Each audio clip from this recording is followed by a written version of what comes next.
Yeah. Yeah. We love the children of Africa. Senate and books, we teach both pyramids and put real significance to we physical looks. My people, it's good.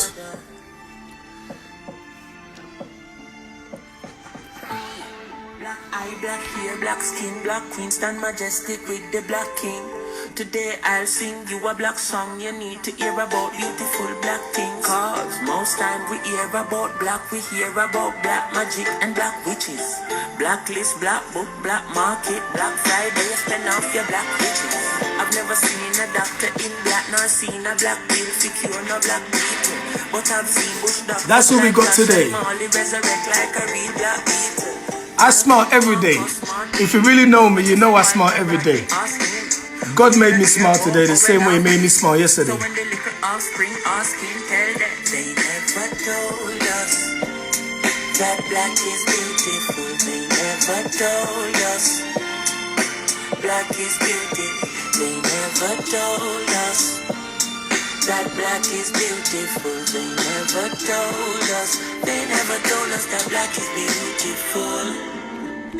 Yeah, it is, man. No, I lie to you. You are behave and I go on like I'm not gonna lie to you. 500 years on a farm. The same chain you are wearing and I go on is another black life in Sierra Leone. Boy, Yeah, man. know mama but told us black is beauty. They never told us that black is beautiful. They never told us. They never told us that black is beauty. They never told us that black is beautiful. They never told us. They never told us that black is I see what you did. I see what you did.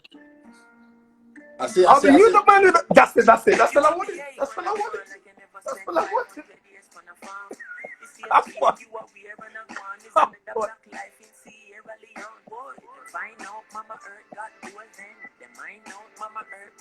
Oh, are we bogling right now? Is that what we're doing?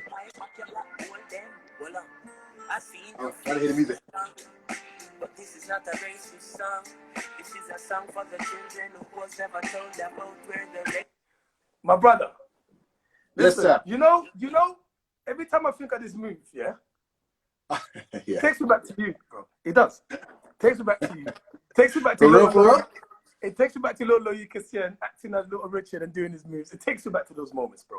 Beautiful time. You know what? It's so weird. A lot of people don't know it's him, you know? A lot of people didn't realize People that was don't. in the video. But you know Yeah. how I know it was him? Because How? I'm from Fulham, so Loic was from the ends. So we Oh, knew yeah, that of course boy he is, at of that course. age. Yeah, so we'll play football. He doesn't like playing football. He's always coming out and breakdance. We said, move, man. Then one day he's in a Richard Blackwood video. We all shut up. We all said, okay, the breakdance thing. Overnight. He's too crazy talented, though. overnight. He was like, you have to understand, like, people that don't know, when he did that video, like, I turned up and I met him at the shoot. Right. Him and his mum, right? And he literally, he had already shot a lot of the scenes, like, you know, the scenes where he's dancing in front of all the Yeah.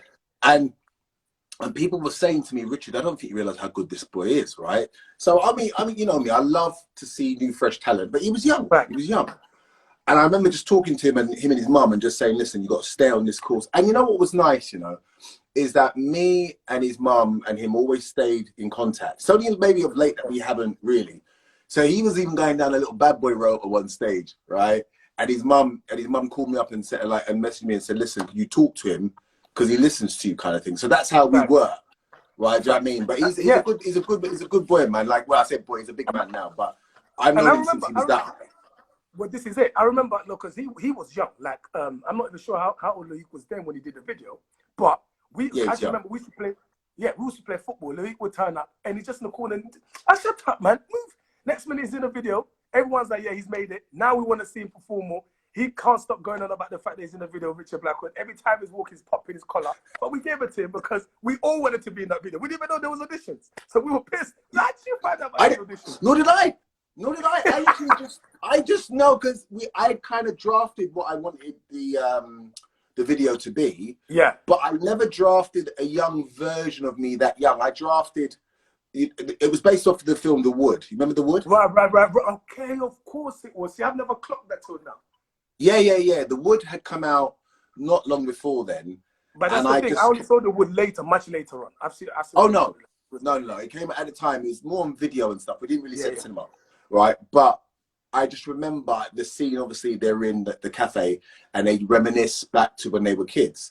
So hence me, Mark Douglas, who was the guy with the short hair, and Quain, who's a barber called Five with the Afro, who later became known. He was one of the best barbers in the UK, but he was known in the Craig David video, 7 Days, who's cutting his hair, right? Okay. But but we all grew up together. Quain used to cut our hair to learn how to cut hair. So, you know, he used to cut my hair back then when I was a kid. So because we were all boys growing up, I just wanted my boys in the video. And so when he said it wasn't like that for you back in the day, it wasn't much of an ad-lib because he was there. He was there since I came back from Sweden. Remember, I used to live in Sweden. So I came back to the UK when I was about 9. So I had to learn English. So these are the guys that I met when I came back from Sweden. These are the moments, right? Some of the things that you touched upon, and I knew in my head we're going to come back to certain moments. So first of all, let's go to the fact that for those who are just joining us, guys, you know, needs no introduction. The one and only Richard Blackwood. This conversation is myself. It's been happening for a while. It's part of the INFORAFRICA campaign that we're doing to be the voice for the voiceless across the continent right now. Those who are suffering from the effects of COVID-19 need a voice because they're actually suffering from the effects of the lockdown, and everyone can be as privileged as we are.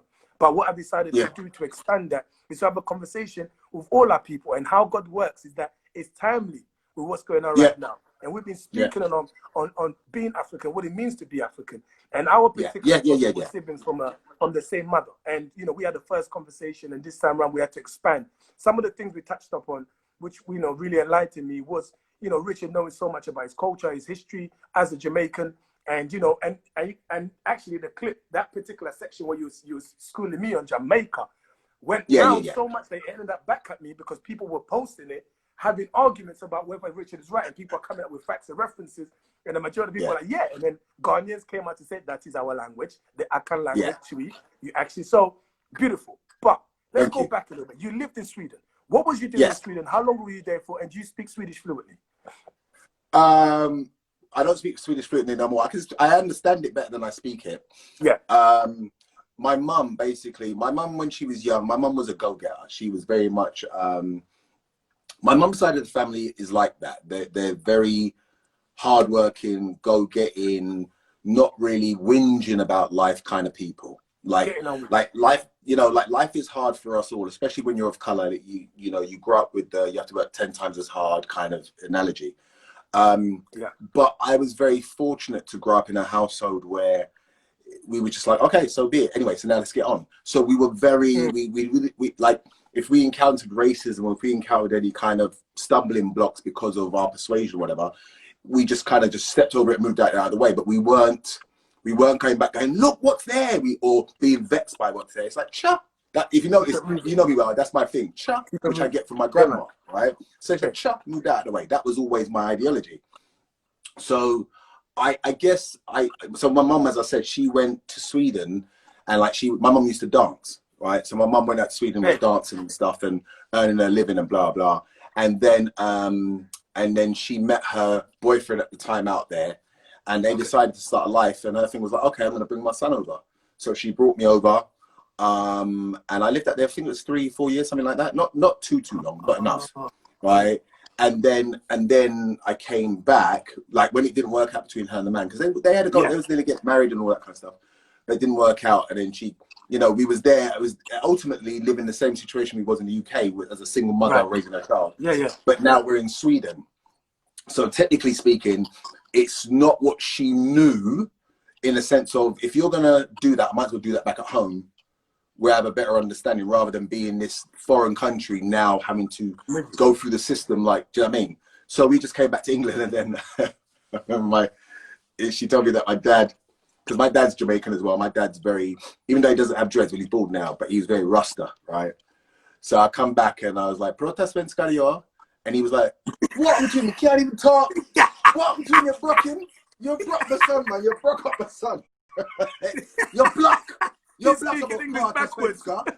Yeah. So no Svenska nothing. Jamaican, you're Jamaican. And I'm like, no Svenska, yeah. And he's like, what happened to him? So like, it was hard at first. Like because he didn't know me. He was like, I don't know who this boy is. Right? He's Swedish, but he's black. Come back. So you know that. So how old were you then? Around what age would you have been? About 8, 9. About that. 8, 9. Starting, So you're young. You're young. Yeah, but but remember when I go to school now, I'm having to learn English again. I didn't know English. Crazy.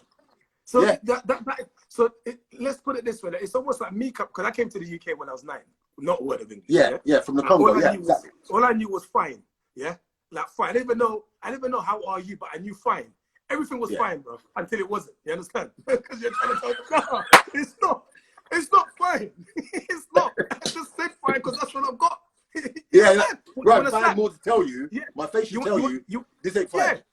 Then man will tell you want to slap fine. No. What's the word for not fine? No, they was taking advantage. They was taking advantage. They knew you didn't. They knew you didn't know how to say that's not fine. They knew that. They just went to 100%. That's a limit. So that's a limit. Here's where I'm at with you. So much has happened throughout this week, and the reason why I asked you about your upbringing, just in terms of going to Sweden and coming back here, because we've come to a stage now where the UK is being compared to so many countries. I'm now seeing so many arguments about how racist is the UK compared to other countries, or the UK historically has not been as racist as other countries, or now a statue of a man who was blatantly involved in slavery. Thank you. His statue in Bristol got tipped over, and the man can't swim, so he's down there. So the fact of the matter is that's brought up so many conversations. What do you say as a young guy who's grown up in the UK, who maybe has no experiences? I'm not saying compare it to Sweden. I'm just saying had the experience of living abroad, and you've been to America, you've been all over the world. But what would you say to those people who are saying, actually, we don't have it as bad as other countries? First of all, I would say they're right, but then I would say, but you would be naive into thinking that there's not a domino effect that's happening, right? Okay. So the last time you and I spoke, I kind of briefly said that we are affected by America. We are influenced heavily by America, for good and bad, right? So like, as I say, when black people over here say the N-word, that's an Americanism. It's not a UK thing, but we've adopted it now. And me personally, I always say, I don't like the word anyway, but when we say it, I think it sounds weird because it sounds like it doesn't have the same rhythmic kind of jovial flow that it does with the Americans, right? But that's just my take, right? Yeah. But so what we're seeing right now in America is the police, because one of their constitutional rights is the right to bear arms, right? So therefore, it's in most states of America, right?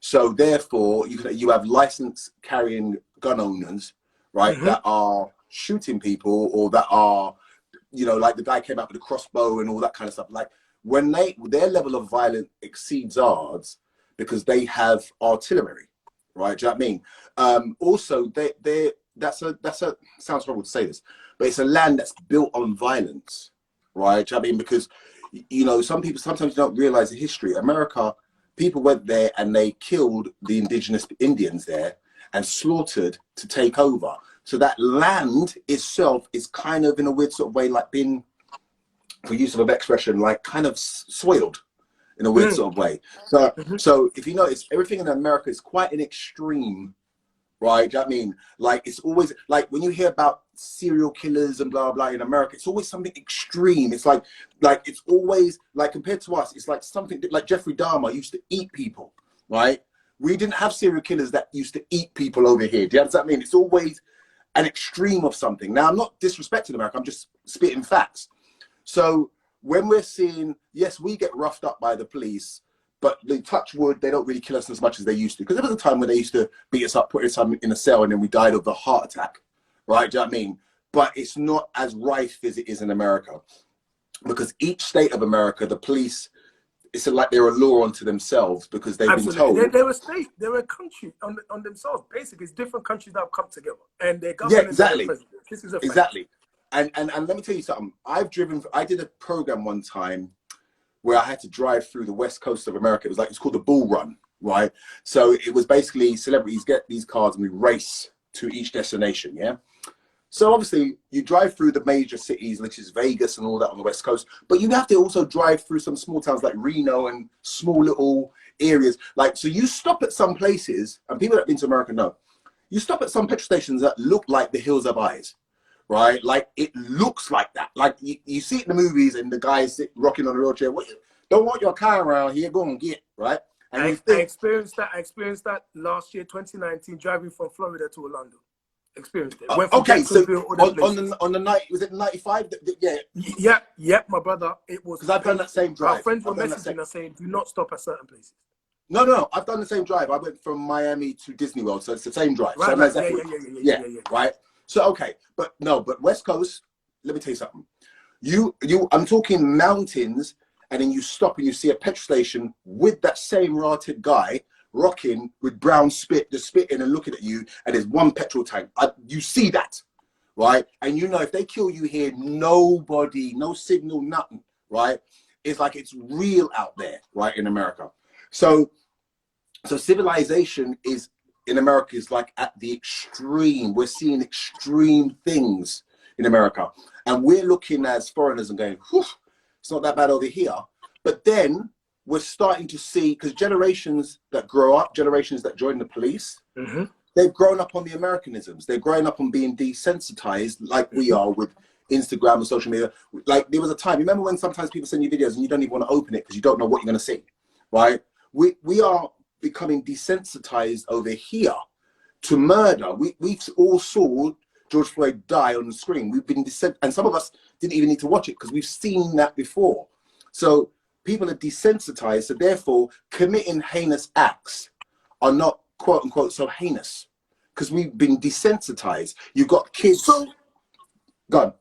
So and that's the point. So I asked you that question because that's the point. And let me read a few comments just so our people understand that we are with them for sure.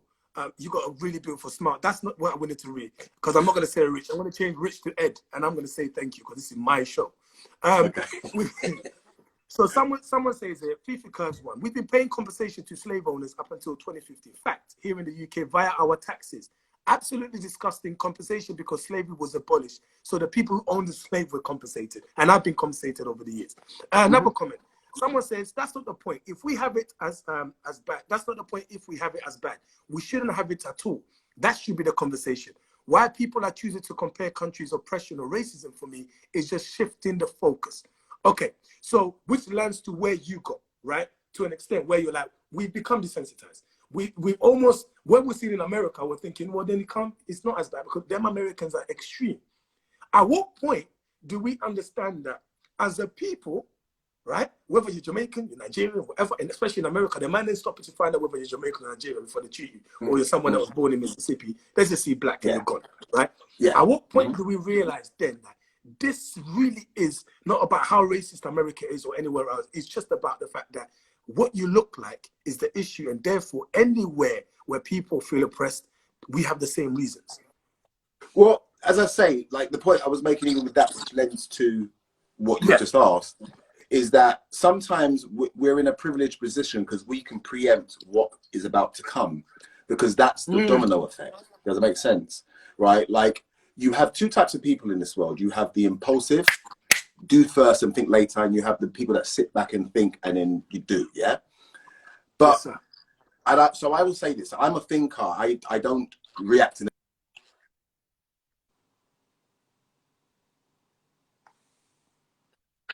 hopefully you will see this live. I know, we know, bro, I look at people all the time. This is me all day. Yeah, right. But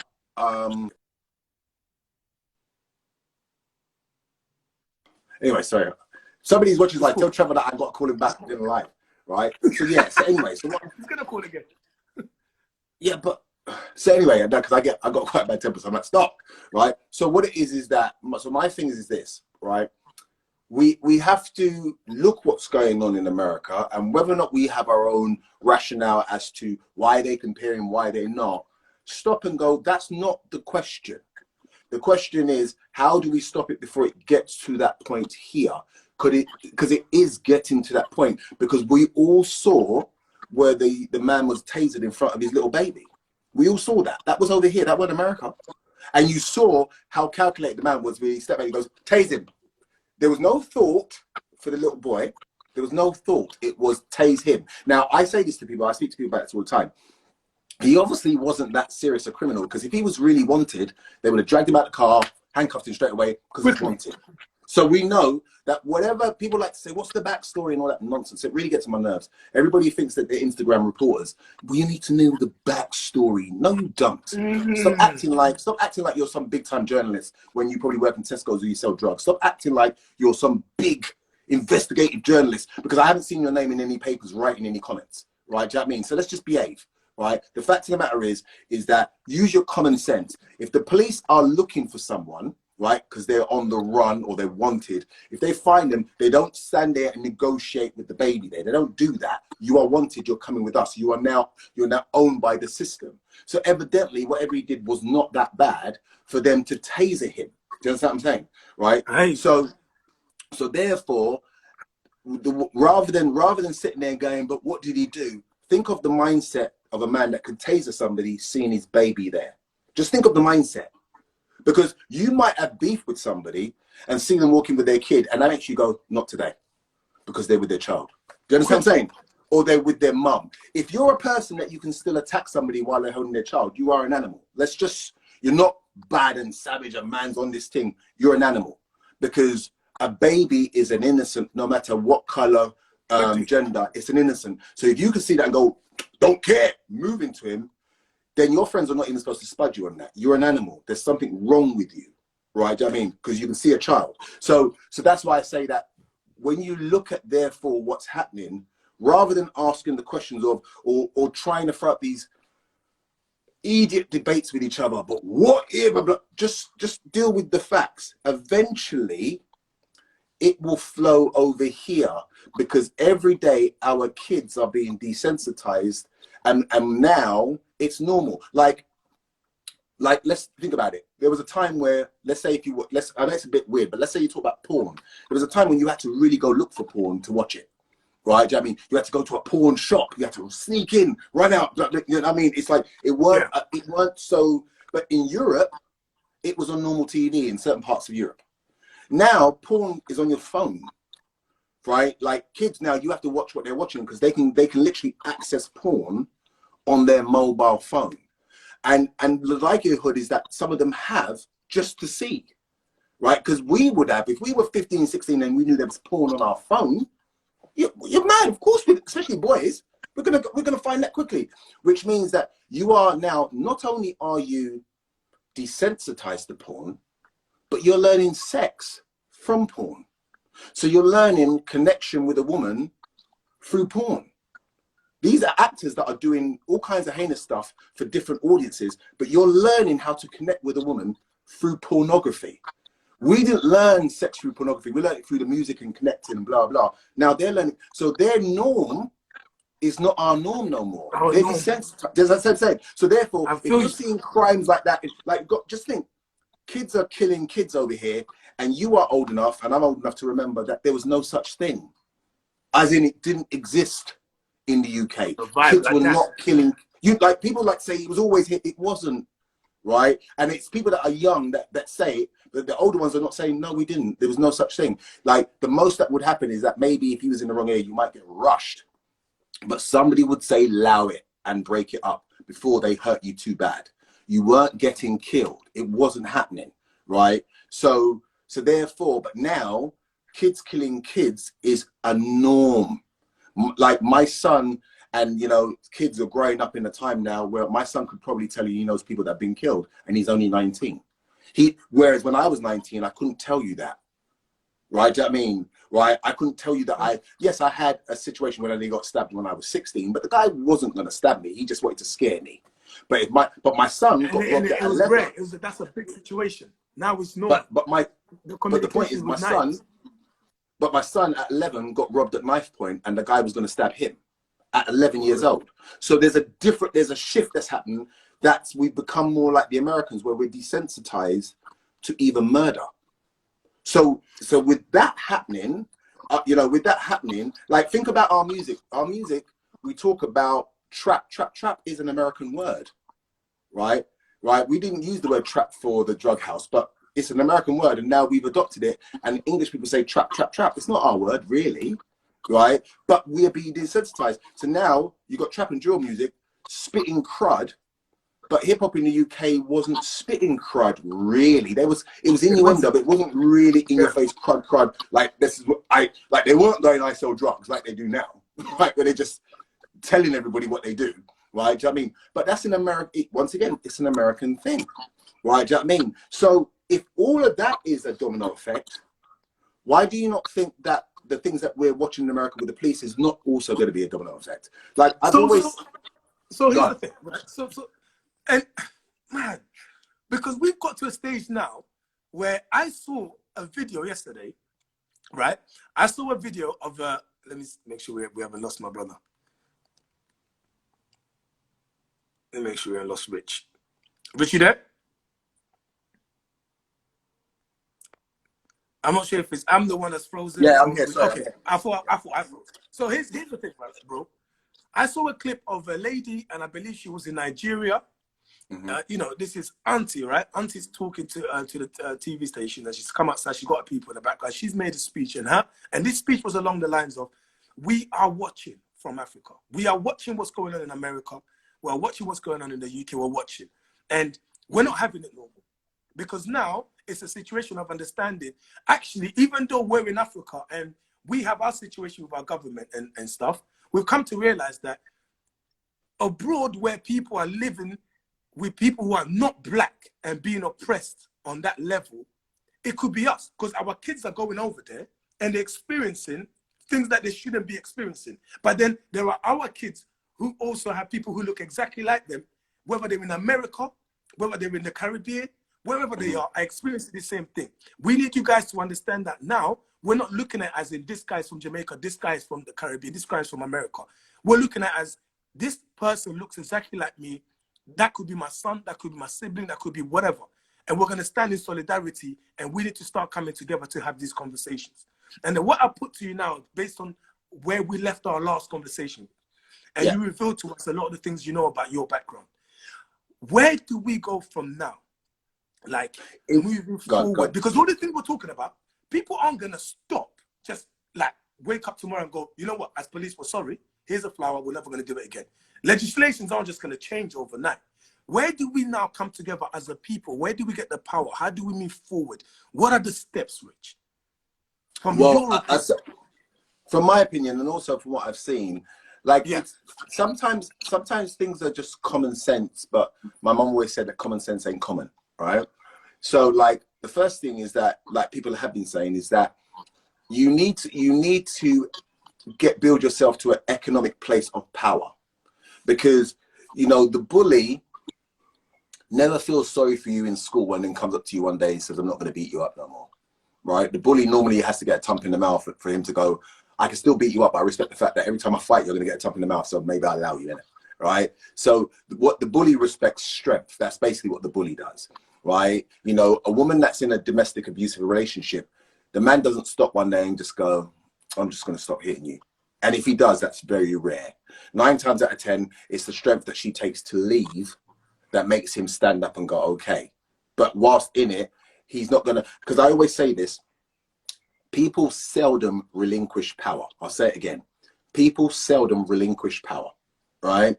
So if you have power, seldom are you going to give it up when you know how it makes you feel.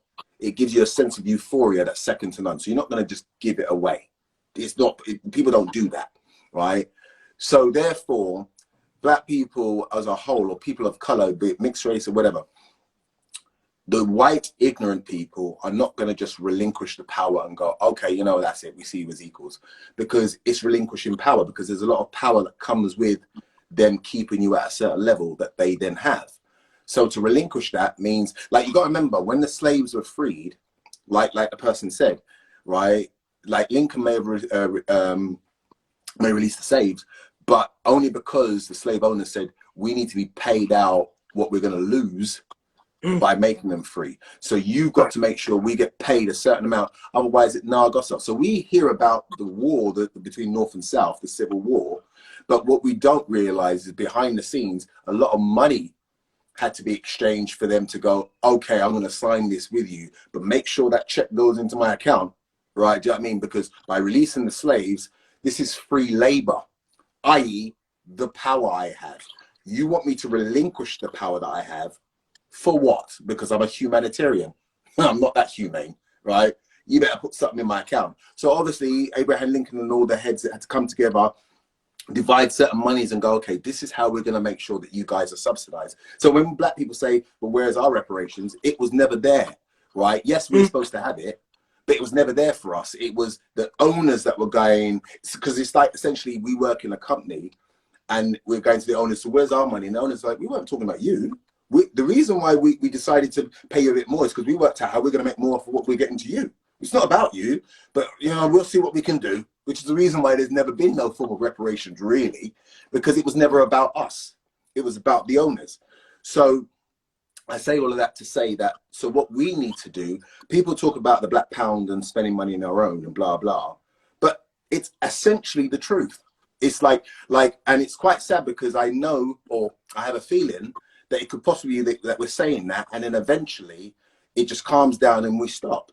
But really, we're supposed to start our own businesses, no matter how small, because they've got to start small, right? And make sure that we are, like the same way that we'll be in videos wearing Gucci or whatever the labels are, because we want to, it's like showing a way of making money, or wearing Rolexes or blah, blah, blah. It's like the money that we spend on Rolex doesn't really give a damn about us.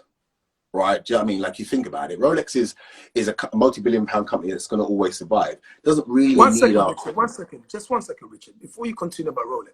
So I never usually respond to people who don't put up pictures because I've always think you're a coward. Flawed 1542. Yeah, this is not the conversation. Next door. Go next door, number 62. Yeah, go next door. What happened? I can't see it. You know what? For some reason, I can't see it on mine. No, don't worry about it, Rich. Don't worry about that. What about the people well, dying around the world non-black? This is not the conversation right now. We love everybody. But go next door. Yeah, they're next door. Go on, Rich. No, continue. But you know, when people say that, okay, you see, you got to remember, and I said this to you last time, right, that it sparks something in certain people when they, like, not everybody can hear the truth about themselves or the people that are like them, right? Hence the reason why they go, but there's a lot of people dying. And it's like, yeah, that's right. But, okay, so when, once again, I'll say this once again, when women are screaming for equal rights, when women are screaming and saying, we don't want men to beat us in relationships and we want them to love us, do we then scream, but what about the men that are beaten in relationships? We don't do that. And you know the reason why we don't do it? Because we know even though it happens, it's a rarity in comparison to the women being beaten in relationships. So we give women that time to say, it's right, you guys do go through hell and we need to stand up as men and make sure that those type of men don't do that. But we don't get offended by the men that beat the women as they're us, because we know that's not us, right? So we have no issue speaking out against guys that hit women. We have no issue because we look at that like you're an animal, no respect. Right? Do you know what I mean? So if you have an issue with black people saying we need to start spending money and building ourselves, and you go, oh, that's you saying, I don't want you to find what your wealth is. And that's also them saying we are it's a step in the right direction. And for us, that's a reaction of being exactly. And that's what I'm talking about, relinquishing power, because here's the thing. Every other race on this planet has done the same thing, which is they have built themselves up economically before they dealt with others. Every race has, right? Right. So you got to remember, it wasn't that long ago that the Jews were in the Holocaust and being skinned by Hitler, right? The Second World War was in the 1940s. I mean, so we've only come along, what, 60 odd years? It's not been that long, right? Well, 80 years, sorry. It's not been that long, right? But Jews now are economically very powerful, right? Do you know what I mean? Like, let's even go further than that. Gay people were arguing for gay rights. Gay people now are as a collective, are very powerful, very, very powerful, and rightly so, because they fought for that. Rightly so, right? So now, and I'm not putting gay and black in the same thing, but I'm just saying every section has had to fight. Has had to fight to get to the point where they're powerful, where they got to be treated a certain way. So now that black people are saying, we want to do it, you have to ask yourself the question, why does that upset you? Because it didn't upset you when the Jews were doing it. It didn't upset you when the Indians were doing it. So why does it upset you when black people say it? And that's why. And the thing you were saying, we're not even doing it. We're saying just the fact of saying is already an issue. And this takes me back to Tulsa, you know, in America, you know, with Black Wall Street. It wasn't even that long. I don't think it lasted 20 years and they got burned down. No, I mean, 600 businesses, like two cinemas. Do you know what I mean? They had doctors, they had that whole situation and they got burnt out. And my thing is this now, Rich. This is where it's interesting. A Jamaican, a Congolese, a Puerto Rican, a Brazilian. We all have this possible mindset of, you know what, we need to be empowered. But we all have different experiences. So therefore, when we come together and have this conversation, it becomes, sometimes it's on a headlock because it's a bit like, oh man, you don't understand where I'm at. I don't understand where you're at. So therefore, it will always go around in circles, yeah. And of course, these conversations are always about brainstorming. But as a Jamaican person who knows me, let's just talk about me and you right now, right? Okay. And my experiences and what I've told you, my passion about going back home and some of the feedback I give you as someone who's interested to come. And I was meant to go to Jamaica this year, and I was really excited. Where is your stance in me and you sitting down, having conversation? Where do we meet and come and go? What would you suggest is where we start this conversation? How do we understand each other? Start brainstorming and look at it. This is for me and you, not just, oh, like this is for me because we're the same people. We're looked at the same. Well, you kind of, without being patronizing, you've kind of answered it in your question because, you know, the divides that we sometimes speak about, not just you and me, I'm just talking in general, right, amongst black people, are divides that we like to hang on to because it's the way of claiming our, like, dominance, if that makes so if that makes sense. But the truth is that dominant to who? Because as I say, this is not me being horrible. It's fact that black people economically, right, especially in the Western world, are not as affluent as or as rich as other ethnic groups, right? Do you know what I mean? So it speaks to where we have been going wrong. Let's not place the blame on others for a second. It's on us as well. Talk to us, Rich. Right? I'm listening. Because, you know, like I saw a post and it was such a meaningful one where somebody said something along the lines of, what if I open a black business, support it without asking for discount, right?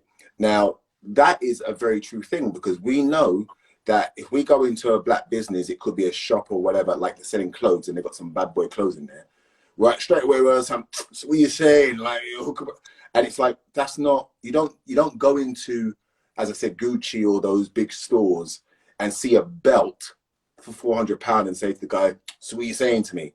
You don't do that. You buy it. And you know why you buy it? Because you want him to look at you like you can afford it. So we do the opposite. We go, it's nothing in it. It's nothing in it. I've seen videos where certain people go to the Rolex shops or jewelry shops and they're spending big money and they open the bag with all the racks and it's like, yeah, it's nothing, right? And it is something. That's like, some watches are like 20, 30 grand. That's a lot of money. But they're pulling that money like, chap, bang in it, couple Rolexes. So therefore, when you go into the black shops, you're not supposed to say, so what you saying to me, right? Because you should have the same energy that you have for these mainstream shops, right? Do you know what I mean? So, and if you can go into a shop and drop 30 bags on watches, you can do that and build businesses in your area. You've got enough, right? If you can go in and say, man's got a bag with 100 racks, that's a shop.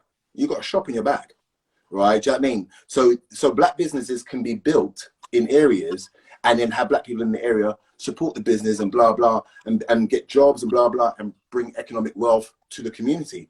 But instead, sometimes what we do is we take that 100 bags and then we're doing this with our watches and going 60 bags. And it's like, that's nice. That's nice. And you know what? Good for you because you've worked for that. But are you putting 60 bags into the community? Right? Do you know what I mean? Because guess what? In America, they do. Right? Do you know what I mean? Like you got black rappers and blah, blah, that are spending 100 bags on this or in this community and blah. They're doing it. Right? Do you know what I mean? So there's a lot of, if you think about it, you remember there was a time when Sean John, the clothing line was huge. Massive. Remember, right? Like these, and guess what? And it was fashionable for us to go and buy it. We felt like, even, I'm going back to even Fubu and Karkanai, it was fashionable, right? I remember going to America and going New York and going down Fulton, people that know Brooklyn, going down Fulton and Utica and going to a shop, me and my cousin was from Crown Heights. So we went down Fulton and there was a shop there that was selling Karkanai, and I went in there, bought my baggy Karkanai trousers, you know, 8-ball jackets, all these things that were black owned. And there was a time when it was like, so it's like, yeah. And you came back and your friends go, is that Karkanai? And you go, yeah. Like Tupac, there's a very famous picture of Tupac in a Karkanai blue tracksuit, and it was blue, and I think the writing was in yellow. And he's kind of standing like this, and he's got a little bubble hat on. And I remember opening Word Up magazine and all that, going, I want that tracksuit. He's got the Karkanai all blue. So I went to America looking. I was in New York going, I said to my cousin, I need that Karkanai.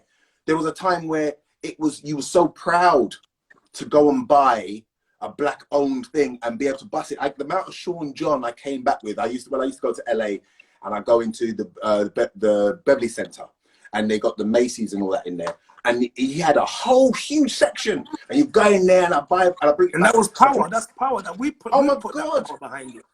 But this is my point. It was like, it was so prevalent to be able to come back and people go, oh my God, is that Sean John? I haven't seen that one. It's like, yeah, it's a new latest Sean John, right? I mean, you don't hear that no more.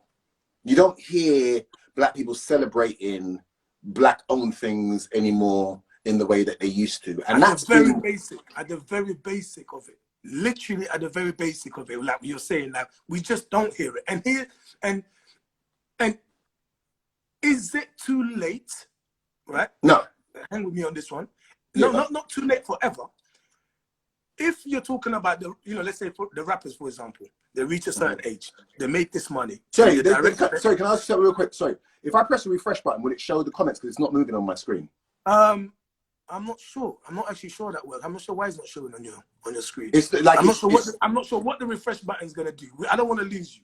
Okay, leave it. I'm just saying, people, if you're writing comments, it's not moving on mine, so I can't see it. Okay, so now, but you know what? I'm gonna come back to people in the next 2-3 minutes once we get to this question, because there's quite a few, and I love the fact that people have got so much to say. This is what it's about, man. This is not a show, guys. This is participation between us for sure. So I appreciate all your comments. Here's the thing, right? They get to a certain age, they make money, and not all of them, some of them do put it back in communities. But what we always say, if we have a black billionaire and everybody else ain't a billionaire or even a millionaire, whatever, we're all poor. That's just the thing. So whenever we go, oh, what about that person? It's not a representation of who we are as a people. So when they get to a certain stage, and most of them are just spending on the jewelries or whatever you're saying, and and it's not just the rappers, it's so many people, even myself, I'll go and buy something that I know is not black owned or from a black community. Does that not mean then maybe it's for us to now teach our kids, because they're coming up? Like we literally have to show them from now, because we're not talking about the children as much. There seems to be this thing, Richard, where we talk about what we need to do right now, but our time is around the corner. So we're not talking about our kids as much, because they are next. In the next 5 years, they're at the forefront. The kids that are marching now weren't the people that were marching 10, 15 years ago. So how do we start passing that conversation to those kids who will then start talking about, you know what, I'm going to buy my donut from Tunde in school. Tunde selling donuts. No, but that's my point. My point is that these kids now follow the trend of what's on social media. They're following it now. So if they see that their peers spending, like getting big money and then buying the big whip and the iced out thing, then all of a sudden that's what they're aspiring to, right? Even from a young age, right? So you got the next young girl looking at the Insta model going, I want to be an Insta model, right? Because or I want to be an influencer, because do you know you can make money from that? And it's like, and don't get me wrong, I think that you can be an influencer and be smart and do it in the right way. I do think so. But I also think there's the other way of being an influencer, where it's just showing your body and then blah, blah. And it's like, and that's a road to do, right? You got to do it the right way. But, each to their own. That's fine, right? But right now, these young kids are looking to social media as a platform to go, that's the route in, right? And it's like, that's fine. But as your parents, you're supposed to be saying, okay, that's your side hustle. But also, you still got to think about your education, because what happens if YouTube's not here in 10 years? What happens if Instagram's not here in 5 years? Then what's your hustle then? Do you understand what I'm saying? Right? So don't let it be the main thing, because you're already basing the rest of your life on something that's quite fickle. Because there was a time when Twitter was the only thing, or Facebook was the only thing. Do you know what I mean? So if you think logically, every platform has its day and then it dies. There was a time when, you got to remember, there was a time when BlackBerry was the only phone to have, right? Now, if you've got a BlackBerry, people think you're mad, right? But there was a time when you literally, everybody was on BlackBerry, and we never saw it changing. You know what changed? iPhone, because at that time, not really, people didn't really have iPhone because the BlackBerry were running things. Then iPhone came out, and iPhone brought out WhatsApp, and you could only have WhatsApp on the iPhone. It wasn't on BlackBerry. So people were going, but everybody's on WhatsApp and it's kind of free and blah, blah, blah. So people were slightly leaning towards iPhone, right? And then by the time it was too late, and then iPhone had all these features, and then BlackBerry goes, oh, we got WhatsApp now. And it's like, it's too late. We're already over here. So what I'm trying to say is that all these platforms compete with each other to grab the monopoly anyway. So right now, there's a company like TikTok is the new thing, if you think about it, that some people like myself are like, no, I'm not on TikTok. But TikTok is growing an audience. Before you know it, TikTok could be the new thing, and all of a sudden, there's no more Instagram. Do you know what I mean? We don't know, right? Do you know what I mean? Right, Snapchat is in the background, but we don't know. Snapchat might turn around and do something that make people go, raw! Snapchat's the way forward. Everybody switches onto that. Yeah. Right? So me as an older head that's seeing this and understand that there are entities above that are trying to control the monopoly, is what happens when they decide, enough of that, it's time for this. Because that's what they do, because they can only make so much money from that, and they go, now this is going to make us tons more. It's time to switch this off and time to start this, because we always have to reinvent ourselves. We have to take ownership of the kids. We've got to take ownership of the education of our kids. We've got to take, like I'm talking about, you spend 8 hours in school, but what are they learning at home? Because when we start talking about Black history schools and, understand, Black play children, Black children's books, even those, all those things, those things are very, very critical, because as much time your child spends outside, when they come home, I'm guessing they have to unlearn some things.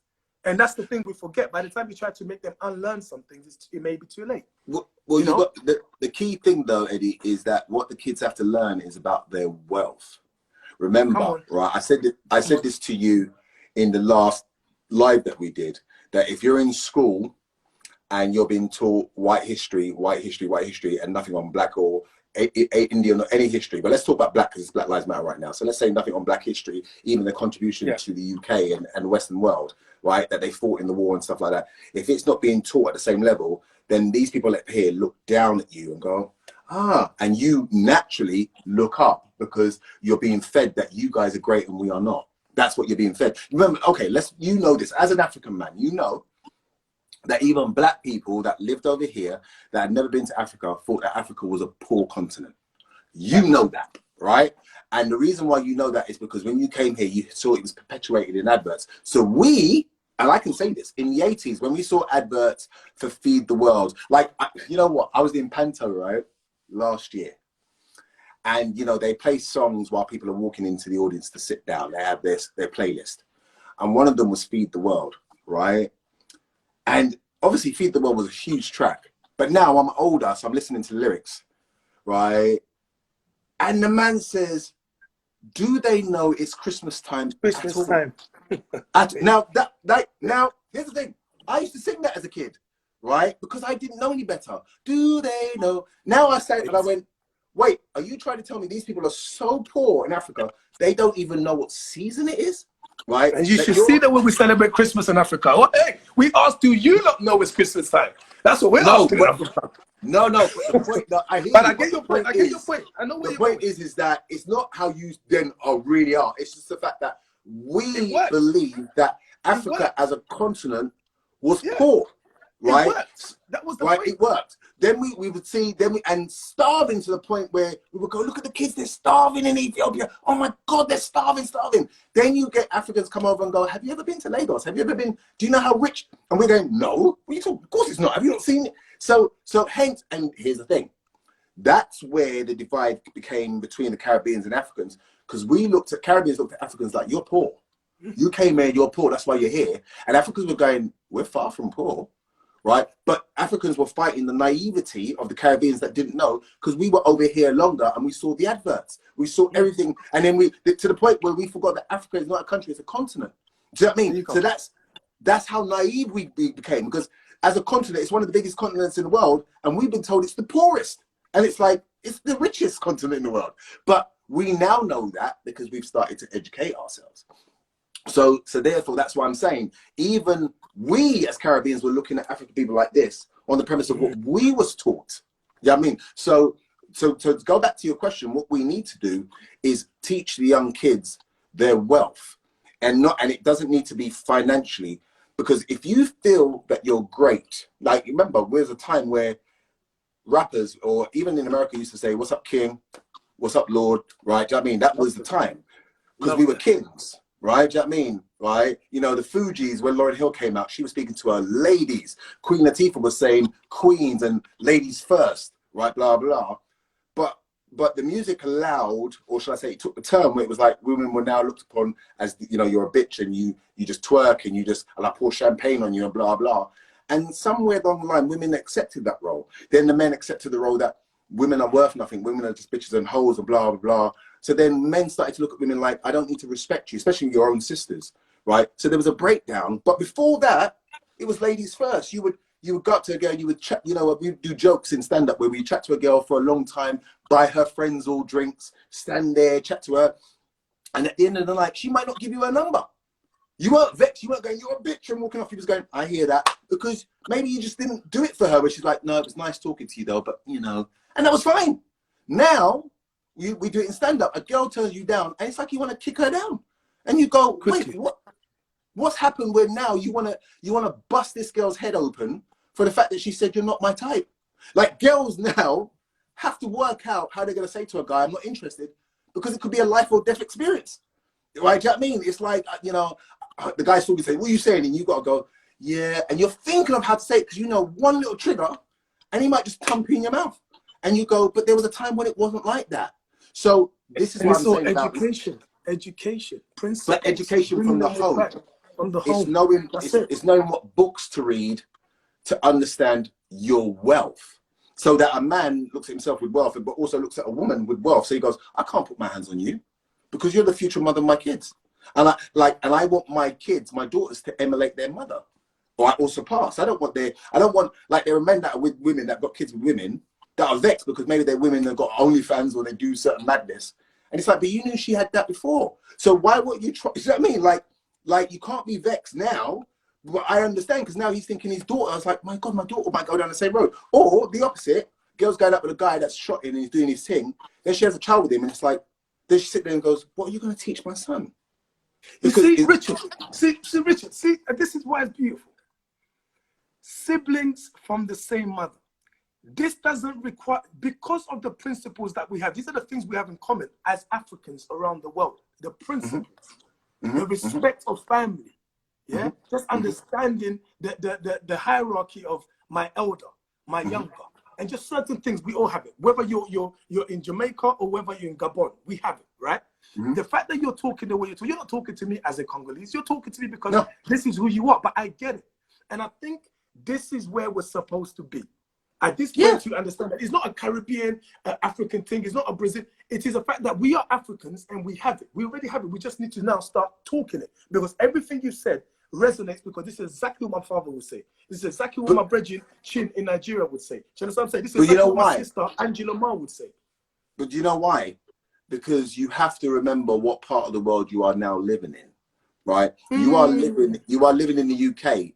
Like, so you would be naive and stupid to still think that you have time to battle with each other when you're living in a Western world where they don't want you here, right? Like, it's like, you know, do you know the amount of times people have tried to push the message in movies, and they say the same thing? You guys are killing each other, so the KKK are sitting back and going, "We don't need to do nothing," right? It's like, but for some reason, that's never really resonated with us. But it's such a true thing. When we hear about knife crime and we hear about a man moving to a man from a certain area, or he's got beef, and you sit there and you think, you guys, you haven't got time for that, because this person over here wants you dead anyway. Right? Like, what is it that you're not getting? right? Why is it? And you know, if you want me to be really honest, 9 times out of 10, it's our pride, right? Our pride. One thing about black people and our pride, it's a killer for us. It's a killer, right? Because pride will make you move to a person, right? And your friends will dig that hole for you. Bro, you hear what you said though, bro? If that was me, the amount of times I read comments, if that was me, and it's like, stop it. First of all, if it was you, you probably wouldn't do nothing. Let's not do that. But secondly, you're trying to get this person killed. You're actually trying to get this person killed, right? And then you get one person that says, in the midst of everybody, no, but forget about it though. Don't let that person draw you out, blah, blah. It's one sensible comment. Everybody else like, boy, if that was me though, and you think, and it's like, what are you that stupid, right? Like, we don't have time to be beefing with each other. We just don't have the time, because look, we've been beefing with each other, and now look what's happened. You got the guy, what's his name, Tommy Robinson or whatever, talking about. Yeah, I was about. You know what, bro? This is how I know me and you, because you know what? As you're talking now, right? Good. I'm glad you landed it, because in my mind, that's what I'm waiting for. The situation with Tommy Robinson, the founder of the English Defence League, talking about everything that's going on is out of control now. Now they're going to come and deal with the people who are marching next week or whatever. We're here as a family, yeah? A lot of us have got brothers, we've got sisters, we've got partners that are going out to march, and for good reasons. What advice would you say to our people now, not just in terms of physical, but mental and emotional, to prepare for what could possibly be coming back, in seeing the rise of how our young people are now saying we're not having it? They're educating themselves. I'm seeing it. People are going and watching documentaries. They're understanding we're here. People are applauding some of the things you're talking about, unity and blackness. What advice would you give? We've got 2 minutes left of this. I'm leaving the floor to you. What advice would you give to people in terms of how to look after themselves moving forward, how we should conduct ourselves moving forward, what the resistance that could be coming now? What I would say is this: I would never condone violence, so I can't. I'm not saying that's what you're saying, but I'm just going to put that out there. Yeah. But what I will say is this: I am talking. They're not coming just violently; they're coming mentally too. This is no. I just don't want to use up the time. Yeah. Right. Yeah. But what I'm saying is that, just, you know, when I watched his video, I was like, you know what, he's right. Good for him. You know why? Because he displayed a love for his country and his people. He displayed that. He was so outraged. No, listen. He was so outraged that he was like, all men, which meant white men, stand for us, blah, blah, blah, blah. He's not wrong in his stance. Because guess what, right?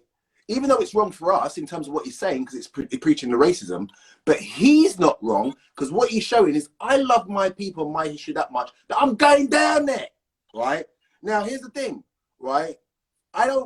If we loved each other the way he was showing love for his country and his people, we wouldn't even be here, right? So that's what I took. I was like, what? This guy's vexed, right? And guess what? He's vexed about a statue. He's vexed about a statue, and he's going, you can't do that. Tell you what, try do it this Saturday.